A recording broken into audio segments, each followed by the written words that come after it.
and this is live broadcast from Conversation Committee, together with me, John Kellden, and Ron Scroggin, and with us in spirit, long distance, asynchronously, hope she'll chime in later on, Zara Altair. And I'm from Sweden, Ron Scroggin is from Chicago, and Zara Altair is from, I think, the West Coast. I mean, in America. Both Chicago and West Coast is kind of America. Norrköping, Sweden is decidedly not America. It's kind of a completely different place. So we're going to talk about conversations and unfolding storylines. And maybe there's a way to, and then I call it episode 1, questions. And then Ron and I just had been chatting before we started about it's really difficult to figure out what questions are. But hopefully we can figure out questions to do with the and in between conversations and unfolding storylines. So maybe we could do it in reverse, right? We kind of have right in the middle of the unfolding storylines. And to give the viewer a bit of a inkling on what we do, Ron and I have been talking now for, well, more than a year about learning journeys. And learning journeys is kind of quite a bit about being open to bigger and smaller, well, all kinds of sizes of questions on our ongoing life journey. So feel free to sort of continue from there on. Okay, learning journeys. We had where was that? We had a bit of an online conversation and comments on whichever post. We'll remember that later, maybe. But about the beginner attitude, or the what was the? Maybe you'll remember. But anyway, the upshot of it was that it reminded me of a typical guitar lesson where the beginner says, "But I don't." Oh yeah, it was the Little Prince episode. Yeah. I mean, when you actually realize that you don't know how to play, right? And then the Little Prince chimes in and says, "It doesn't matter." Exactly. Yeah, and I mean that is almost a perfect start of a session. I mean, you know from guitar sessions, right? I mean, I would know from violin and playing Swedish folk music, the fiddle. So, and I mean, and it's rampant. Yeah, I mean, it's a rampant attitude. The idea of being a beginner and I don't know how to do that, or I don't know what that is. And really, I am going to quote Howard Roberts, which I do all too often, maybe. But the guitarist, educator, and one great lesson of his was that as soon as you learn to do something, or as soon as you do something, whichever small step probably that it is, you become an expert at it. So there's no intermediate. Yeah. I mean, I like that. I mean, there's all kinds of obviously consulting practices and big corporations, and I mean, whether it's Google or Amazon or more normal brick and mortar or Procter and Gamble and God knows what else big stuff there are, right? And they almost always try to sort of hijack and insert themselves and kind of try to sort of do the middle, as if that would be important, and which is a bit strange, right? Because it might actually be so that in all walks of life, we are sort of absolute beginners, and suddenly we have taken any which kind of small step, and suddenly we're an expert. I mean, we're an expert at least in having taken that step, because no one could have actually taken that step exactly the same as we did, right? So then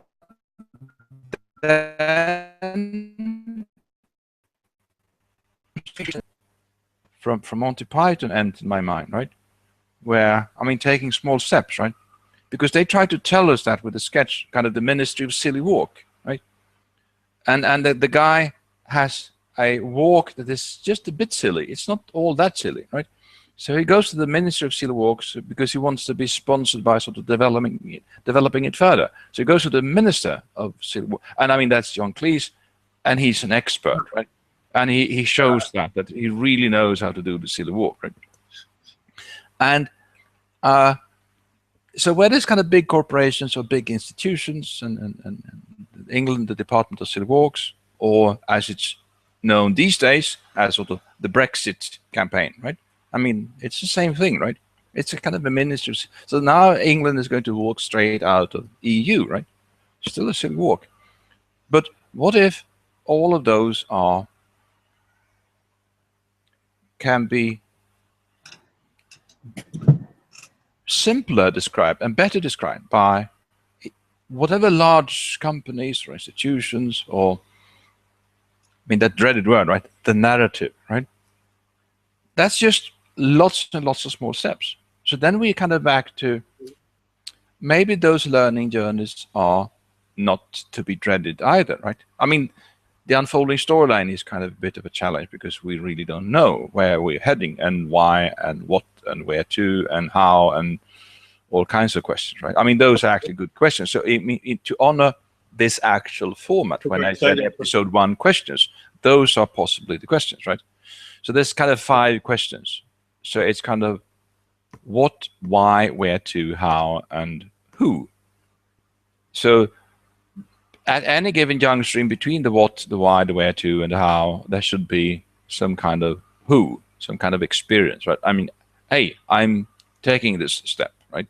I'm playing this violin or guitar or crowd or audience to a recorded hangout or whatever. There are other people, right? In any kind of learning endeavor, and that same idea of the rampant middlemanism is it's rampant in education. Yeah. So-called education. What we're talking about is learning, and so I think we're right in the mainstream of our conversation today about learning journeys. It's because there's such a great need for it. Yeah. I mean, everyone always tries to tell us, well, not everyone and all the time, but a kind of favorite sales pitch is kind of what are your learning needs? Sales pitch, yeah. Yeah. So, and sometimes I'm also, I'm really not so sure what my learning needs are. Can I sort of get back to you on that, right?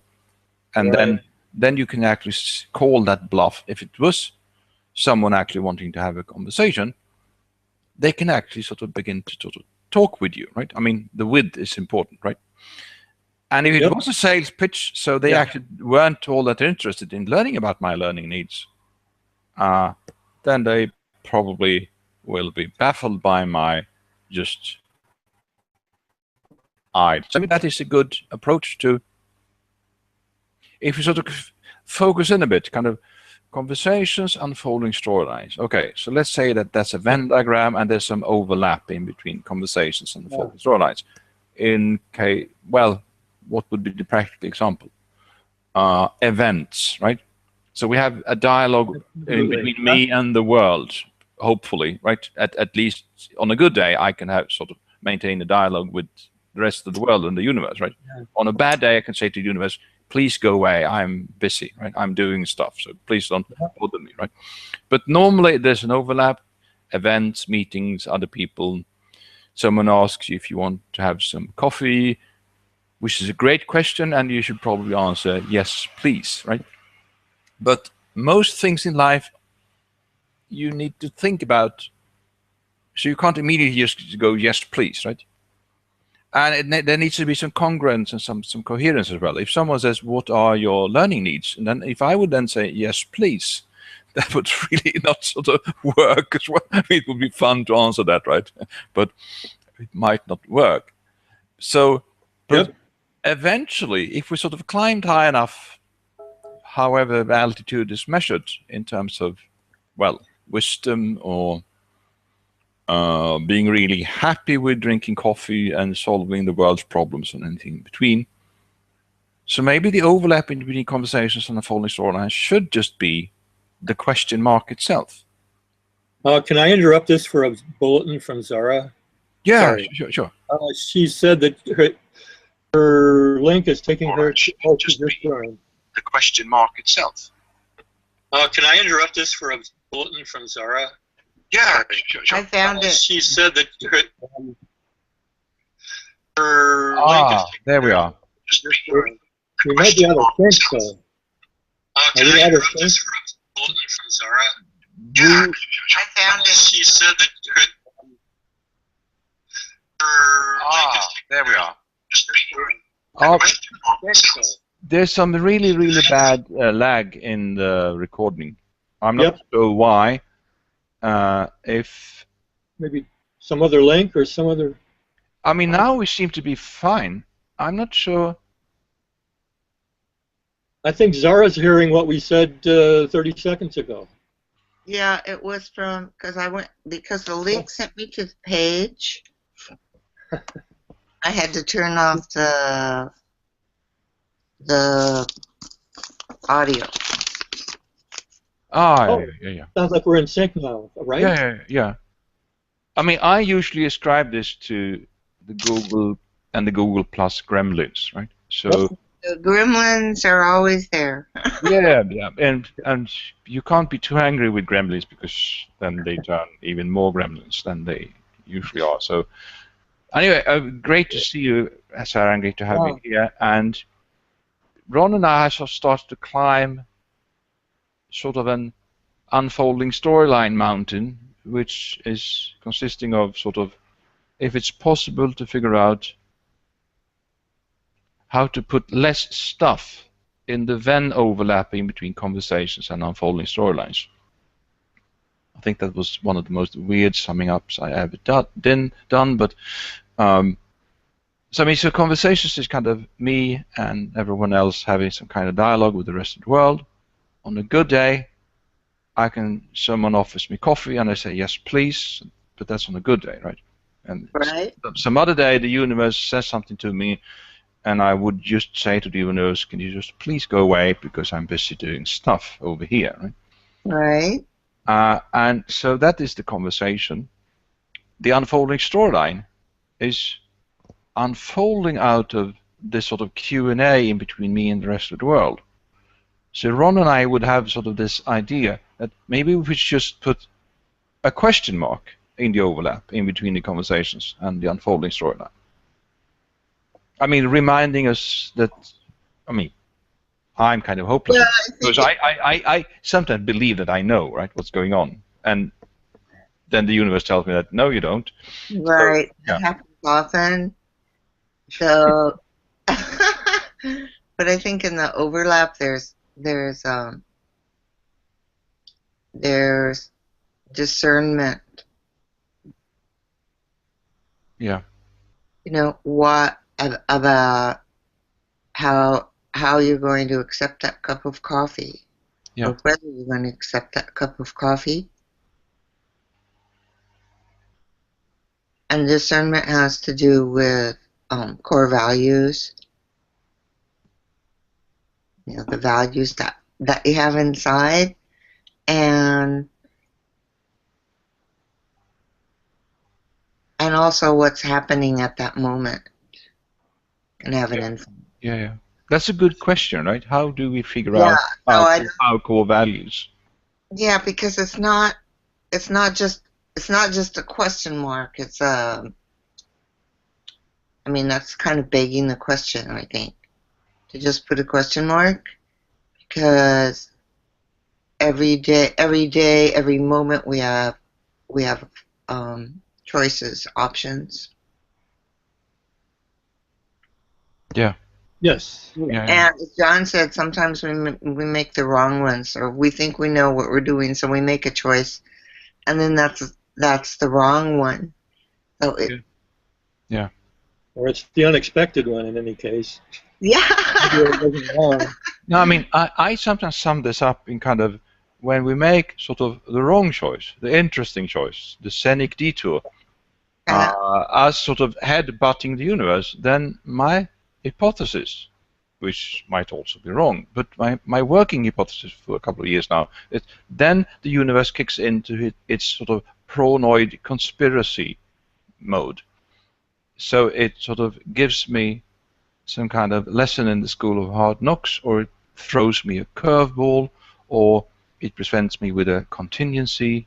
Those are all three synonyms, more or less, right?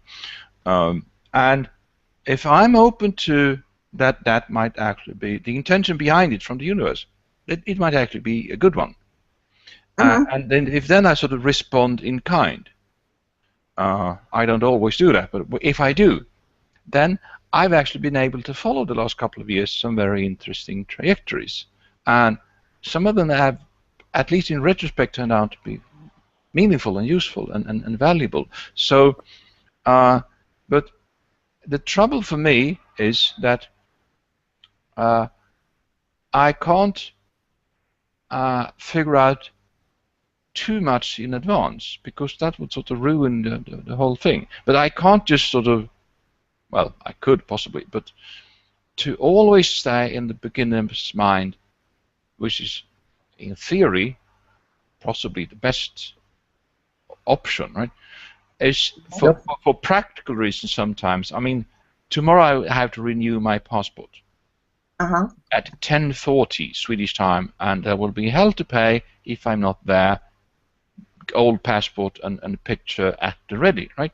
Because this is Sweden, and 10:40 is the immutable rule, because that is my allotted time, right?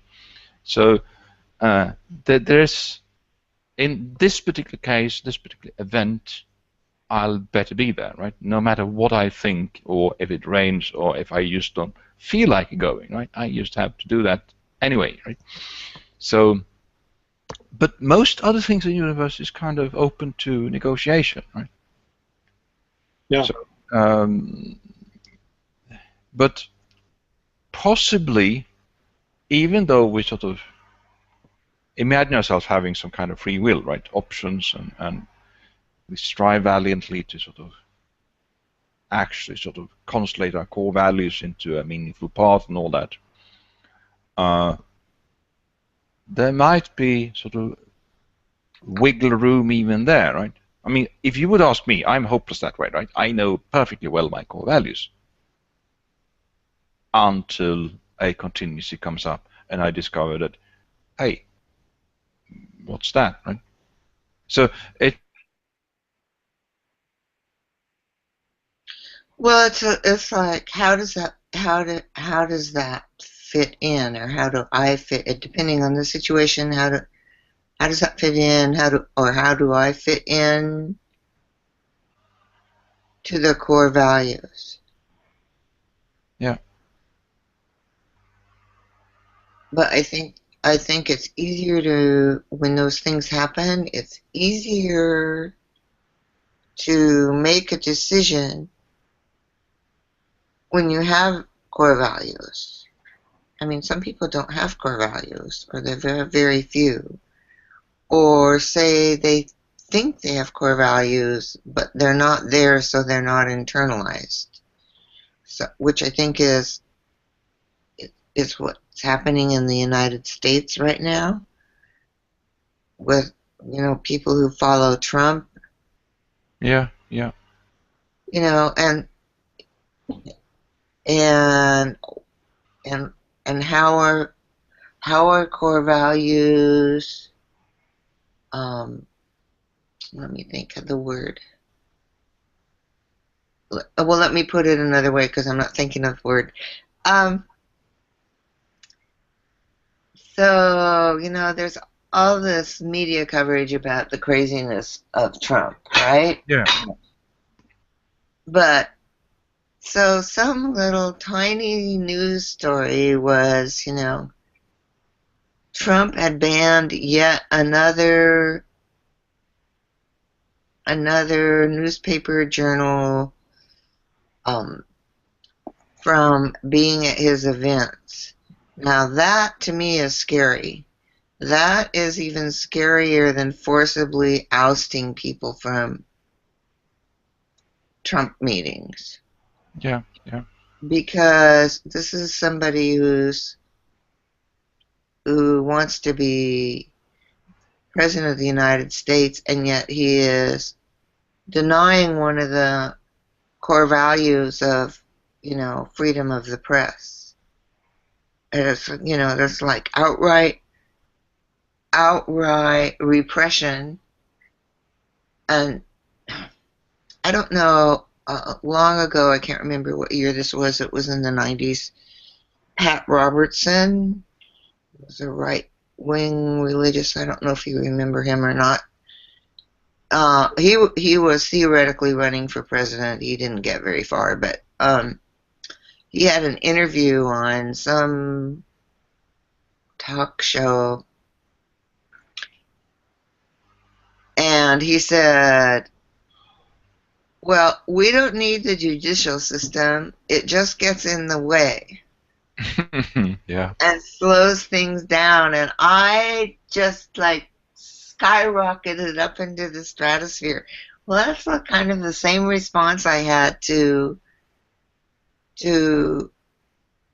Trump, not allowing journalists into his rallies. So it's like, wait, there are national core values here about the balance of powers. I mean, this is really basic American civics, and here are people who are power mongers who want to dispel the core values. So then what happens is the followers, so I want to get back to, I think I need more coffee. But what I'm thinking is that in a situation for you or me, so when I was diagnosed with cancer, of course I went boom into the stratosphere, but it wasn't very hard to make decisions because I knew what my core values were. Okay? Yeah. But for someone who uses someone else's values but hasn't really internalized them or thought about them, it's really hard for them to make a decision without that leader telling them what to do. I mean, I find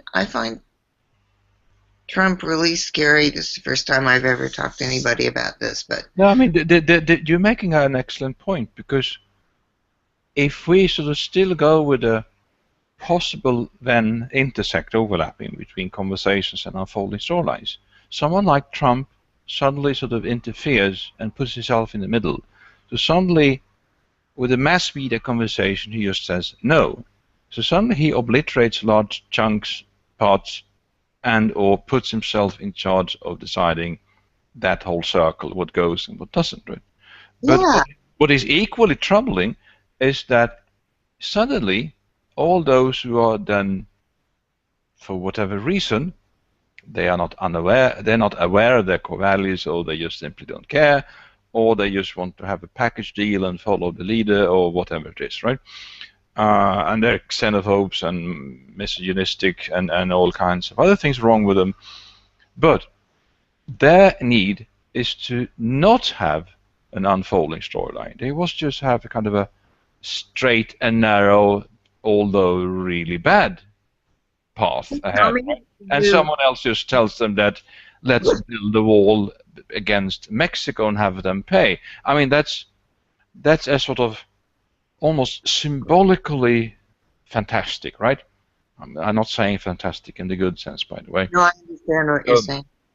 And suddenly, it sort of constellates some deep reaction even in me, and I'm not even American, right? I mean, you say, let's build a big wall around Donald Trump instead, right? So, I mean, problem solved, right? Yeah, exactly. So, I mean, and then the tragedy with his sort of almost textbook narcissism is that, hey, we don't need to do that because it's already there. It's such a almost impenetrable wall around him in a sort of almost archetypally deep sense, right? So he possibly doesn't even understand the extent of how wrong he is and all the wrong things he does, right? And if he would have some small inkling of that, he simply doesn't care. So, and that is obviously just not narcissism, it's kind of possibly solipsism and gross entitlement and then rampant white male buffoonery, right? I mean, yeah. So there's kind of a smorgasbord of things wrong with him. But there's also an interesting thing in terms of deeper, that he might be almost a wake-up call, right? I can sort of, from my safe vantage point, from a bit of on the side, right? Because if things really go down in America, okay, I'm in Sweden, so yeah, good, right?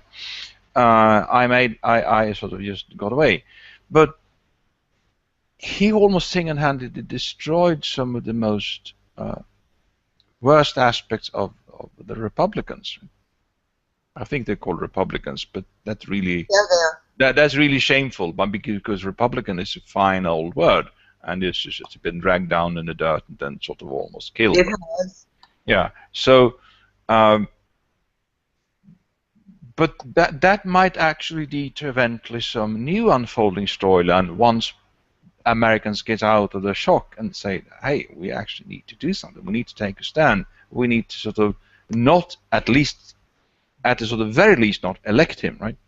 The trouble with that is that then you have to elect the one other candidate remaining, right? Yeah, which is kind of pretty amazing. Which is kind of not a. I mean, she's not squeaky clean either, right? Exactly. I don't know. It's a very, very difficult choice. Yeah. No, I mean, my daughter wrote the other day. She said, "The country I live in is about to leap into the void." She lives in England. Yeah. And the country where I came from. Wait, what did she say? The country where I came from is about to fall apart. And I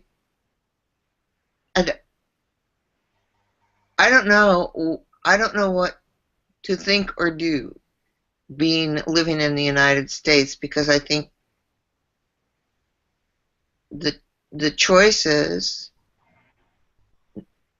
are not good. None of the choices are good.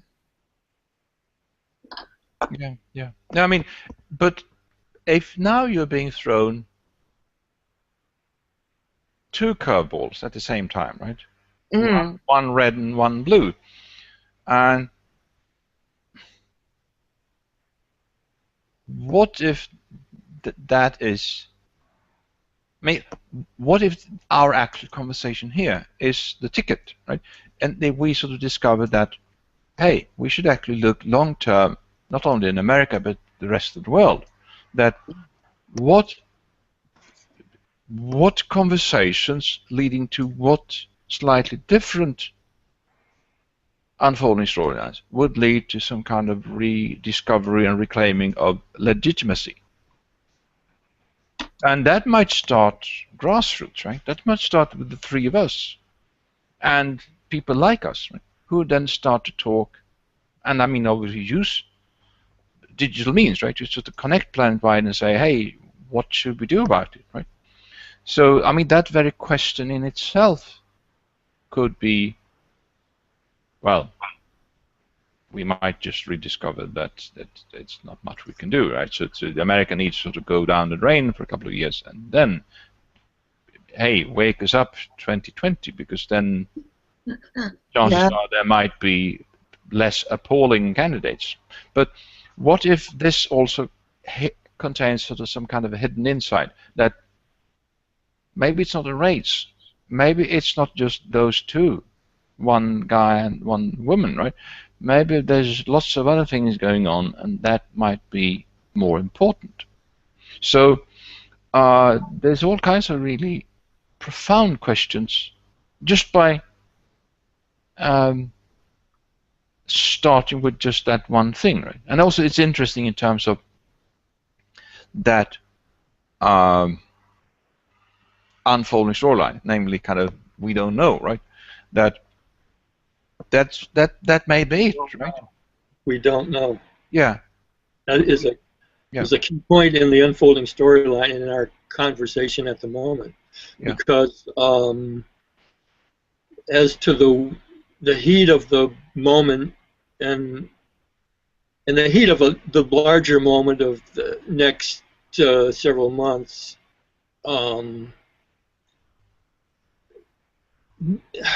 the underpinnings, the longer underpinnings in time, let's say, are hard to keep your feet on that ground of the underpinnings because of the importance of the issues of the moment. And it is these issues of the moment, or it is this moment, that does bring out what are our internalized values, which was your key phrase that I heard, Zara. And they're internalized not simply by learning some values, and you really don't know until it happens. Yeah. And then it's what you've learned and what you've said are your core values are important, but you don't always know what it's going to mean. And so when you said we don't know, talking more or less about kind of the election and in its ramifications, we don't know. And moment by moment, we have to take each step, and the story is unfolding. Yeah, yeah. And the internalized values was really a key point for me, Zara, and the question of how they aren't simply internalized from the outside. I mean, that's part of it, but they also happen because of whatever's happening on the inside, and it's how those, it's how both of them work together, of course, and it really plays out in experience, not necessarily in reflection, although that's an experience too. Yeah, I mean, all these experience helps us become aware, right? For me, it's an interesting thing in terms of both conversations and unfolding storylines that conversations have this interesting characteristic that it sometimes sort of drags us out in the sort of periphery things, the samsara of life, right? Where there's always sort of a looming catastrophe, right? Every day there's something that absolutely needs to take care of, otherwise the universe will fall apart completely. Yeah. Or so we think, right? Because and then we can actually see that, hey, that's just probably to do with I'm sort of way out there in all the stuff, right? I mean, the George Carlin definition of stuff, right? Right. There's never ever enough room for your stuff. And if you go to visit someone else, you can't put your stuff there because it's full of their stuff, right? So, and then the unfolding storyline. What if, I mean, for instance, it's very easy to sort of go deep and with Donald. Not that I ever want to be really deep with him, but if you look at him kind of in a deeper level, you can actually see that he kind of portrays part of the American shadow in the Jungian sense. Right? Yes, he does. Yeah, I mean, he's a billionaire. You can't possibly look more entitled male than he is, including slightly overweight and almost orange from all the spray tan. But for me, sometimes when needing to deal with this and cope with this, I mean, because as a Swede, I'm kind of worried about that guy might have the American launch codes, right? Which is a bit of a troubling thought, right? So you need to deal with this even on a global level. So, okay, so fun and making fun of these things, right? Including calling him Orange Face or something, right? And Yeah. then you figure out that these shadowy aspects in ourselves suddenly become less fearful if we can sort of remember the cosmic joke, right? That there's 7 billion people on the planet. He happens to be one who's there's a great deal of focus on, right? And the paradox is that he doesn't really like the media, and then he plays the media. So suddenly the media are sort of complicit in this rigmarole as well, right? And I should probably need to kind of sort of just give Hillary a ring and say, if you bought all the media, control them a bit better. Don't give Trump that much media space, right? Control your minions, right? And I mean that is making a bit of fun as well, right? To work for Berlusconi for quite a while. Yeah, I mean, but I mean, then there's even deeper things with her as well, right? She's a Barry Goldwater girl, right? And she's true to that, right? So she, from a Swedish perspective at least, she's Republican, right? So suddenly America have two candidates. One is a Republican, moderate Republican, and the other is a crazy person, right? Yeah. So, and still, even though I personally don't like Hillary, and I can sort of go on for hours and name all the things wrong with her, in the choice of having a crazy person and a moderate Republican, well, by God, choose the moderate Republican, right? Yeah. Even though she tries to pass her off as a Democrat, I mean, it doesn't matter. She's decidedly not crazy, right? She just happens to not being able to handle email that well, right? But Right. I mean that is the fault of all of us, right? I mean, not that everyone does the money laundering on the side using email, but hey, considering him who wants to obliterate Mexicans and gays and Muslims and whoever he feels like, media, yeah. Today. Yeah. What I didn't mean to take us into politics. It's just that what I find unsettling about the situation is that so much of what is happening with Trump, how he deals with people, how he manipulates his followers and gets them all fevered up, yeah, is so much like, and telling them that everything is wrong and they need a savior. That's the basic essence of it all. And if I, then I will do this. But but what I find very terrifying is it really echoes and mimics to me things that happen with the Nazi Party. Oh, I thought you were going to. Boy, that's fascinating. I thought you were leading up to it. It mimics the thrust of business, really, as it's played out in the U.S. and elsewhere. Yeah. On the authoritarian hierarchical model. Yeah, well, that's not a mimic. That isn't his. The Nazi Germany. I didn't realize you were going there. Yeah, no, and again, I mean, this is interesting because these are dimensions that we don't know, but that shouldn't stop us from pursuing these lines of inquiry, right? I mean, I can see that there's a hedging of bets going on. So in both campaigns, both Hillary and Trump, there's quite significant participation from Goldman Sachs, which is also a bit troubling to me because they can just sort of sit down, relax, and know that they will have bought the president. Doesn't matter. And that deeper level is to me a bit troubling because then America will go through an election again and not realizing that, hey, you got bought and sold, right?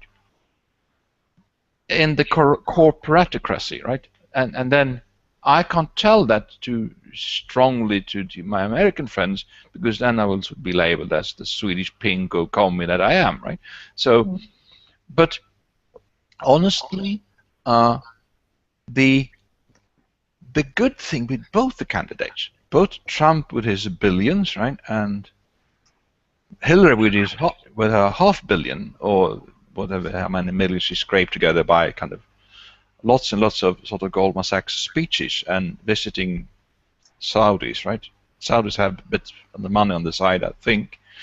So suddenly there's lots of money in the politics, and that might also be one of those unfolding storylines. What happens if, I mean, actually it did, right? Bernie Sanders happened, and the trouble the establishment had with him, that the damn guy couldn't be bought, right? Rumor has it that they tried to buy him, right? Because they obviously saw what a perfect, useful idiot that would be. What a perfect stooge. What a perfect front, right? Right. Let's just buy him, and he will be Mr. Nice Guy, and everyone will just sort of be happy, and we can sort of go on doing Washington, D.C., and the kleptocracy, corporatocracy, business as usual stuff, right? So, and then he did a really weird thing, probably, that, no, right? He didn't want money. So he's really weird, right? He's, I mean, he might be a Democrat, right? I mean, a real honest-to-God Democrat, right? A real honest to God. I mean, that is a scary thought, right? I mean, for those who want to buy elections, right? Because then he has principles, he has actual core values, which is really scary, right? So, and then an even stranger thing happened. A whole bunch of people started listening to him, right? I mean, this is weird from the Swedish perspective, because you have ignored him for 40 years. There happened something profoundly good in the American psyche, because suddenly you just listen to a crazy old Jewish guy from Vermont who speaks communist propaganda, right? In America. That's really weird, right? So Well, about a century, yeah. yeah, I mean, all of that was repressed in the early 20th century, but it can't stay down forever. no. I mean, I'm not sure who said this. Some American wise person, right, who said that trouble with America is that no one believes themselves to be poor. Everyone finding himself in poverty believes themselves to be temporarily embarrassed millionaires. And yes, that is part of the American mythology. yeah, so that mythos might be good if that sort of gets shaken up a bit, right? And sort of the cracks shown some light into, because out of that, I mean, take it from us. In Europe, we did Berlusconi, right? Our Trump, right? Although he was Italian, so he was a bit nicer, but mostly Trump, right? Trump-ish, right? And Italia lived through that, right? Yes. So even if the worst would come to pass, and Trump will be the President Trump, right? Kind of let that sink in for a while, right? Then he will be a laughing stock in the rest of the world, so that will sort of curtail his ambitions a bit, right? But then he will also have to face half of Washington, D.C. people who Hillary has already bought, right? So he will meet formidable informal resistance, right? And he's probably street smart enough to know how stupid he is, which means that he will need to elect people around him, chief of staff and others, right? So you might up with having 4 more or less okay years, right? As long as you make sure that the VP kind of and the chief of staff keeps him in check, so he doesn't press the launch code just on sheer spite, right? Right. I mean, he promised to nuke Syria, right? I mean, and the Syrians aren't really happy with him promising to nuke them, right? People tend to sort of be upset about being nuked, right? For some strange reason, right? But other than that, you might just be fine. And this is kind of where a global conversation might sort of be also a good thing, because if he turns out to be really bad, and you might not like that the rest of the world laughs at you for being so utterly stupid, so you elect him, that might lead to some kind of catharsis, and out of which 4 years later comes something really great, right? So we just don't know, right? Right. I think whatever happens, whoever is elected, it's true that things will go on, and that there will be a catharsis. but what happens in the immediate years may have effects that are going to last a lot longer than that, like maybe 30 years. Yeah. So it might not be worth the. To me, it's not worth the thought. I mean, I've thought that before and felt that before. Well, okay, this time it's going to be so raw that everybody's going to get the idea and it's going to straighten out. But it has not happened that way. Yeah, I know. Mm. I Yeah. rarely talk about politics in the United States. Yeah, me neither. So this is a very Yeah. unusual conversation for me because when Richard Nixon was elected president, I just went.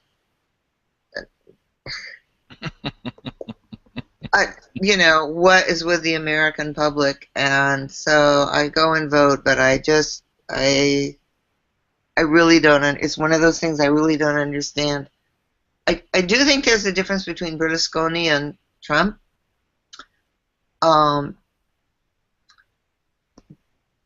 Berlusconi, what was it called? Forza Italia? That was his party, Forza Italia. There was his movement. Yeah. But Berlusconi was truly an old boys network and of money power, and he concentrated that power, and because he controlled media, it was very hard for anybody to say anything. And yeah, he was kind of a despicable person. But Trump is much more, well, let's call it, I'm feeling like Henry James now, much more American. Yeah. In that, he's, Berlusconi didn't address the people. Trump is out there rabble-rousing. That's exactly what he's doing. He's rabble-rousing. Yeah. He's getting So, all these that's actually dangerous. people all riled up. Yeah, the dangerous part with Trump is that most old school populists and demagogues haven't had such a formidable support unwittingly from media as he has had, right? And also the sort of the perfect storm of xenophobia and misogyny and plain old stupidity and knowing how to sort of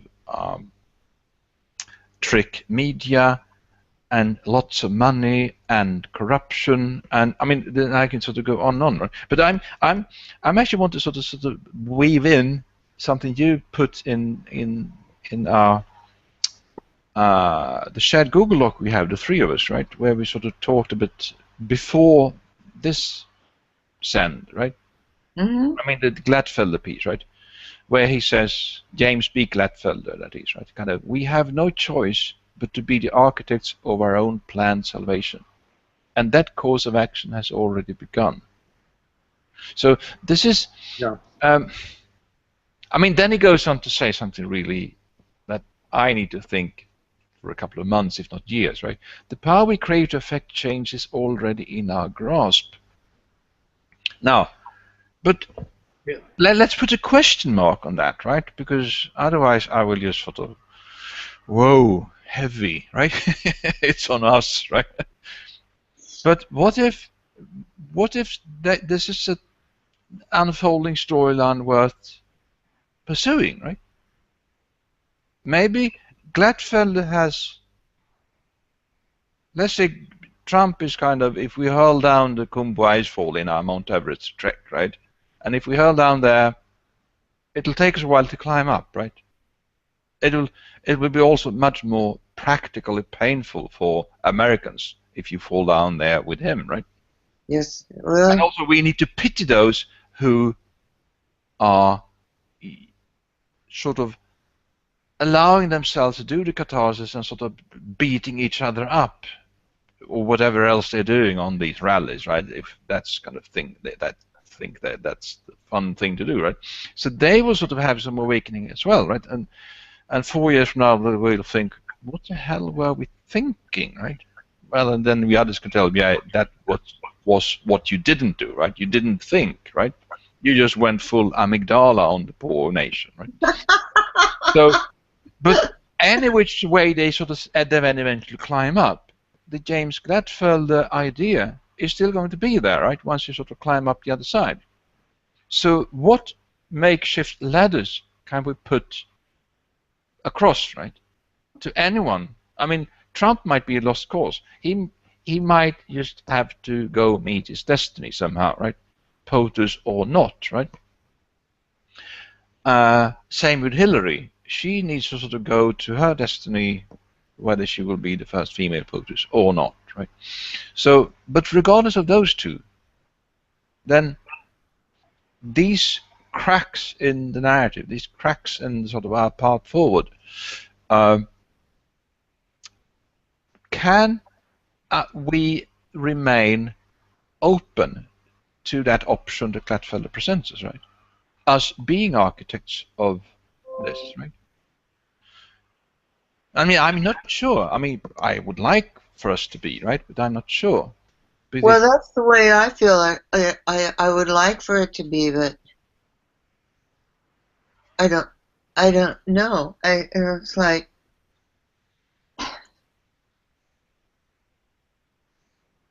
I'm sure there were a lot of people in Germany when the Nazis were meeting and having rallies, and you know, in those early days, yeah, who said the same thing.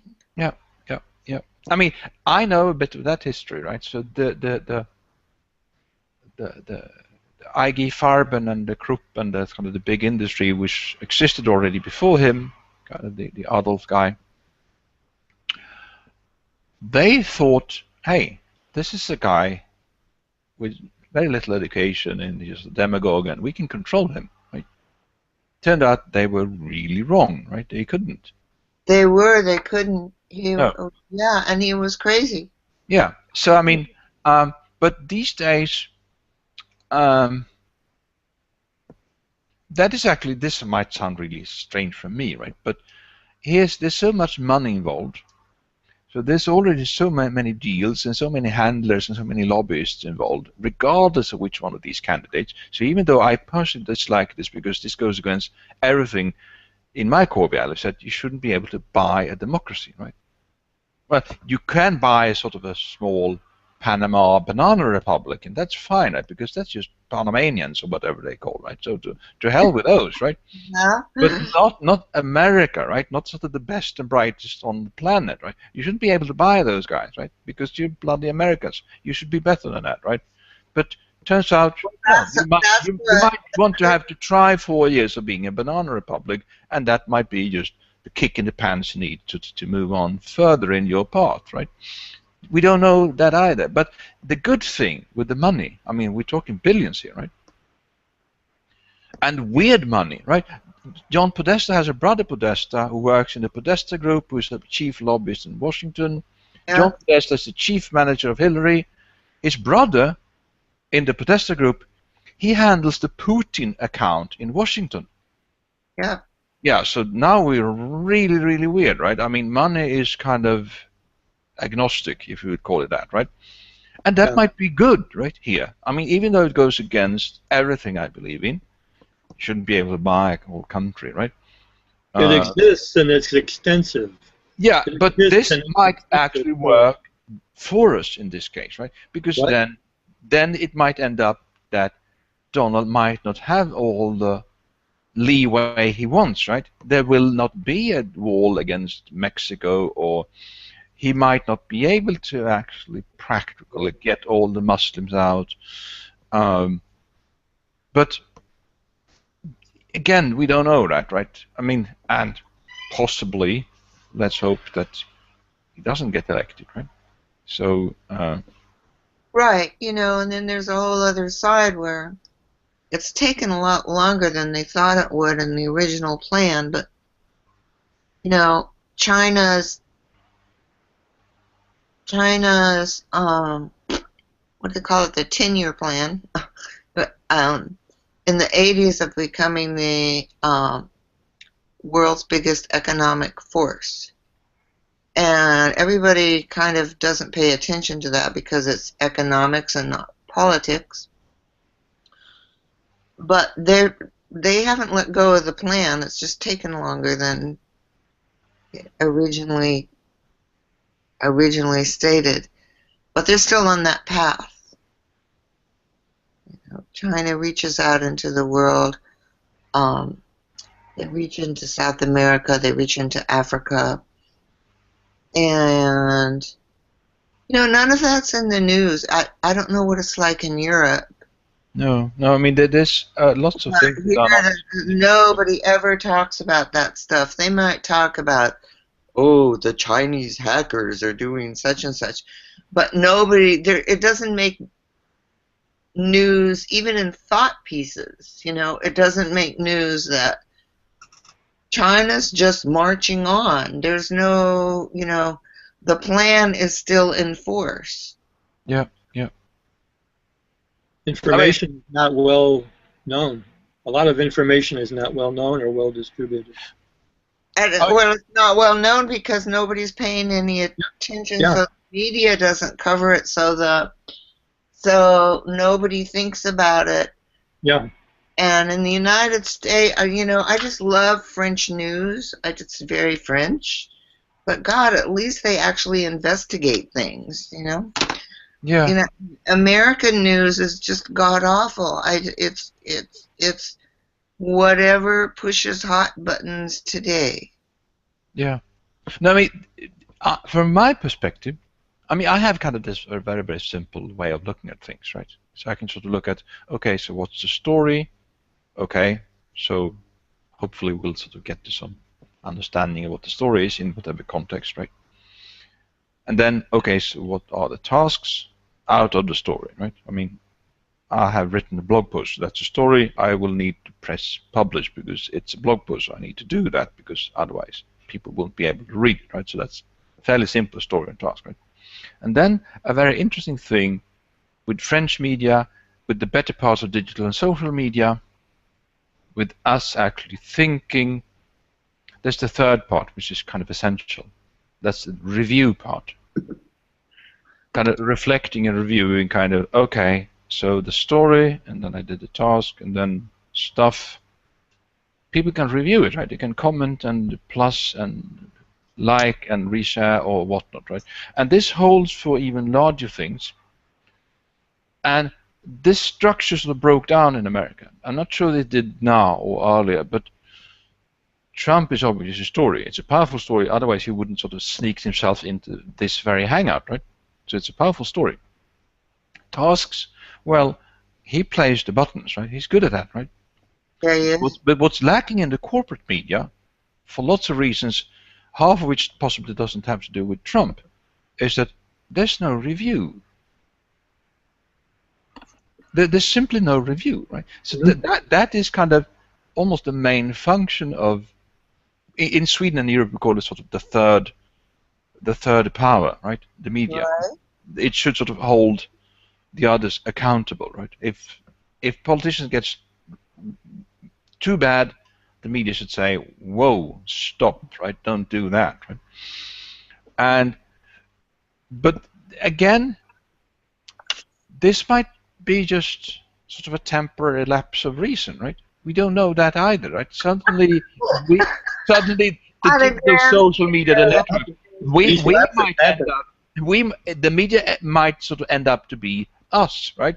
Because the others sort of just lost their way. So we have to step up, and so maybe it's a good thing we're actually talking about these things, right? And who knows, we'll listen. All right. Well, I think it's one of the things that David Amerlin stresses is that outside of the media, the ability of people to communicate globally through the connections of the World Wide Web and the Internet is a powerful force, and that we still don't know what we're doing with all that information, and we still don't know how we still don't know what there is.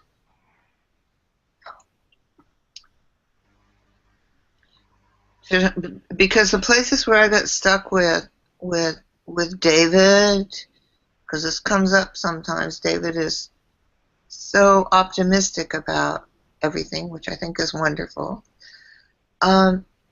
Is it, through this interconnection and this ability for people to hold conversations globally, just as we're doing right at this moment, is for the power of good. But on the other hand, just like everything that involves humanity, the internet also has a whole side that, we're not part of that stream, so we don't see it on a daily basis, but the Muslim extremists convert people. They use the internet as a conversion tool. Yeah. Not necessarily to convert them online, but to get them to the place and to meet people where they meet face to face. And so, I'm sure all the Trump followers are posting on Facebook about stuff. I'm just not there, So in some ways, there's this whole new thing, which is people, not necessarily the media. It's people having access to information. But the same thing, but it's still the same thing. This is where I ponder, because I don't know what the solution is.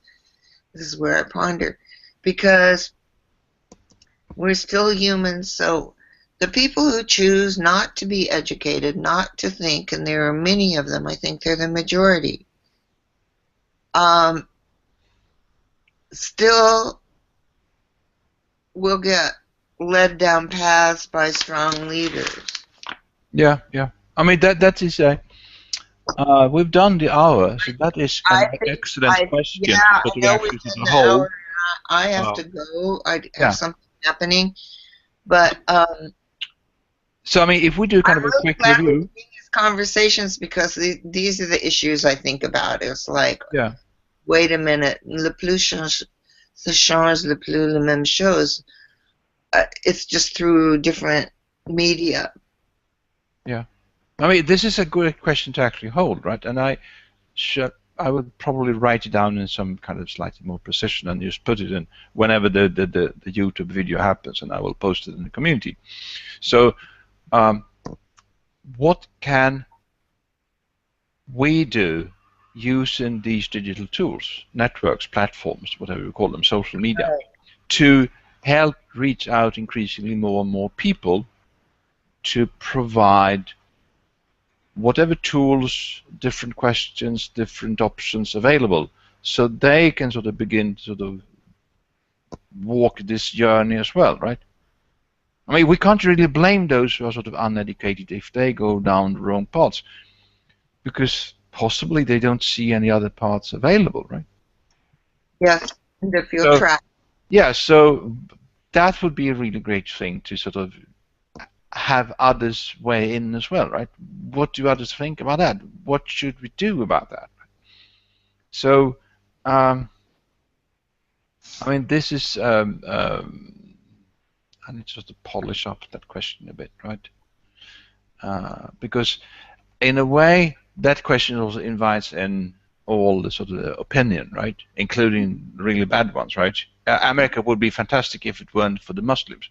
America would be fantastic if it weren't for the xenophobes, or I mean, and it would be on and on and on with that, right? The same as, it doesn't just have to be America. It's like there's the same kind of question that's going on now in the UK. Everything would be all right if we stay in the European Union. Everything will be all right if we leave the European Union. Yeah. I mean, in Sweden, let's bring in immigrants from Syria. No, let's close the border. So it kind of doesn't almost matter what. I mean, I saw a YouTube video kind of a couple of weeks ago, and it was about Brahms, right? A violin concerto, I think. All right. And it doesn't matter. The third comment in YouTube was "you retard," and it was bloody Brahms. I thought, this is amazing. It shouldn't even be possible because it's a bloody Brahms violin concerto. The comments should be about the music, right? Oui? I mean, someone figured out that how do I get from an innocuous comment to "you retard" in 3 comments or less, right? So this almost becomes a sport, right? So Yes, I mean, there is that too. no, I mean so. And whether that's the YouTube video or the Trump rally, doesn't matter, right? Or football or soccer, as Americans say, right? I mean, European Championships are on this very minute, right? So people use whatever excuse they have to sort of burst forth whatever stuff they go carry around, right? Yes, I mean, look at Marseille this week. Yeah. You know, and as a matter of fact, I just wrote a little blog post last night for my, author stuff, and had a video of some really horrendous stuff happening in Marseille, but that nothing is new. So in the early 6th century, which is the setting of my story, in Italy, there was the same stuff. The Nika riots in Constantinople. It was exactly the same kind of stuff. The people got all fired up about their factions and, set Constantinople on fire. They were rioting in the streets. It's the exact same stuff. Only it was over different issues. It wasn't over national football, but it was the same. It's this. People don't change. Yeah. I mean, think to that famous guy, right, who said, "It was much better when I was young. The kids today are terrible," right? As you said, it happens to be Cicero who said that, the Roman guy, right? No, it was earlier than that. It was Aristotle. Yeah, but possibly him as well. So possibly every old. No, every old guy has said that ever, right? I mean, I will be old enough to say that as well, right? And then when I was in high school, there was a style where the boys wore their jeans not as low as guys wear them now, but they were pretty low. So if they bent over, you could see the crack in their ass, and their jeans were rolled up, and it was a style. It was and so everybody was horrified by all this stuff, and my Latin teacher, who's probably one of the wisest people I've met in my whole entire life, came in and read that whole quote. What's the matter with young people today? They do this, they insult their elders, and blah blah blah. They cross their legs when they're sitting, all this stuff, and so here we were, all these, young people, and I was extra young. I was 12.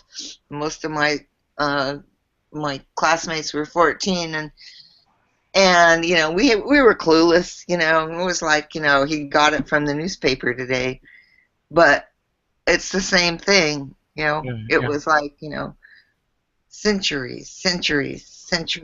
Actually, this reminds me what you said about the writing stuff, right? And then we should probably aim for whatever next send we do and when we do it. And I mean, stay tuned, dear viewers, readers, right, for the next time with me, Ron, and Sarah.